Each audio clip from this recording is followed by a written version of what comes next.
How do you buy a home in this real estate market? A lot of people ask me, tons of people ask me, what are the stages and what is the most important thing that I need to know? Hi, my name's Jennifer Bullock with the Jennifer Bullock team at RE/MAX Executive here in Wilmington, North Carolina. I am here to tell you what you need to know on buying a home, Real Estate 101 for the Wilmington, North Carolina area. First thing, the biggest part of our contract that people have a hard time wrapping their head around is the due diligence fee. This has been on our contract for several years. However, no one's really used it until the market has gone crazy. So really we've started people started using it about 2 to 3 years ago. Now it's on every single one of our contracts. So what is the due diligence fee? And what is earnest money? I have found most people know what earnest money is. So to address that, both of them, as long as you buy the home, once you go under contract, you have to write 2 checks, one for due diligence, one for earnest money. Provided you buy the home, everything goes smooth, everything goes good. Both of those, the due diligence and the earnest money, come off of the price of the home. So if you're spending $100,000 and you put $1,000 due diligence and $1,000 earnest money, then on the day of closing, you owe $98,000. Pretty easy math. What is the difference in due diligence money versus earnest money? That's the key. The difference is due diligence is a check made out, well, it doesn't have to be a check, you could wire it as well, but it is made out to the seller directly. That money is non-refundable. Let me make that clear. The due diligence is non-refundable.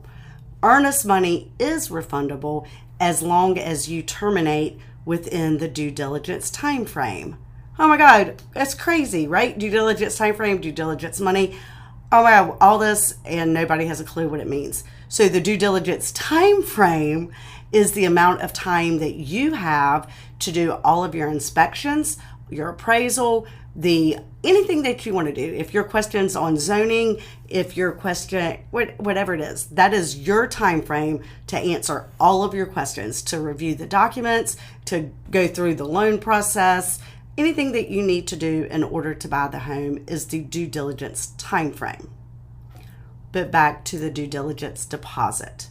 It is a deposit. It is a check or money order or wired, goes directly to the seller, non-refundable. So here are the questions everybody asks me. What if the house does not appraise? Do I get my due diligence money back? Answer is no, you do not. Second question. What happens if something's crazy on the home inspection and it needs $100,000 worth of work and I'm only spending $100,000 on it and I don't have the money and I don't want to do the work and the seller does not want to do the work? Do I get the due diligence money back? Answer is no, you do not. Basically, the only way that you would get the due diligence money back is if the seller was in breach of the contract. Now, be clear, I am not an attorney. If you have attorney questions, I can give you a list of attorneys that we use, certainly. But as far as the due diligence money versus the earnest money, the due diligence money is non-refundable unless the seller terminates or if the seller is in breach of the contract in any way. So hopefully that clarifies it. As long as you buy the house, again, both of them come off the price of the house. You don't lose the money unless you terminate. If you terminate, so the way the contract reads, the due diligence deposit is the buyer's right to terminate for any reason or no reason, as long as you do so within the due diligence time frame and as long as you do it in writing. So hopefully that clarifies some questions on that. I am also going to put question and answers that I have gotten from the Real Estate Commission on the due diligence money, because it is the number one thing that all buyers and sellers both have questions on. So I am going to put that below And again, that's from the North Carolina Real Estate Commissions with all the common questions and answers on that. But if you have any more detailed questions on the due diligence money or the earnest money, please feel free to call me, email me, text me, whatever you need to do. And I'm certainly here and I would gladly help you. Look forward to helping you buy a home in our beautiful area.